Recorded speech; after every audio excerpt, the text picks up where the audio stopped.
બુરકલ ગામ ભારે વરસાદના કારણે બેટમાં ફેરવાયું. હાજીપીર વિસ્તારમાં ભારે વરસાદના કારણે માર્ગો પર પાણી ભરાયા.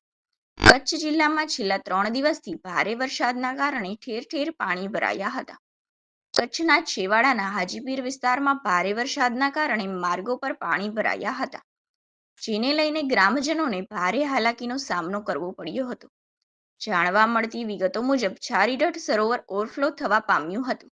બુરકલ ગામ ભારે વરસાદના કારણે બેટમાં ફેરવાઈ ગયું હતું. લોકોના જણાવ્યા પ્રમાણે છેલ્લા 3 દિવસથી કચ્છ જિલ્લામાં મેઘવર્ષા થઈ રહી છે. પરિણામે ડેમો તળાવો ઓવરફ્લો થઈ રહ્યા છે.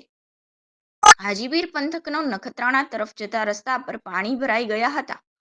બુરકલ ગામ બેટમાં ફેરવાઈ ગયું હતું. હાજીપીર જતા યાત્રાળુઓને મુશ્કેલી વેઠવી પડી હતી, તેમજ માલધારીઓને દૂધ લઈ જવામાં મુશ્કેલી વેઠવી પડી હતી. અહીંના માર્ગની હાલત ખખડધજ બની જવા પામી હતી.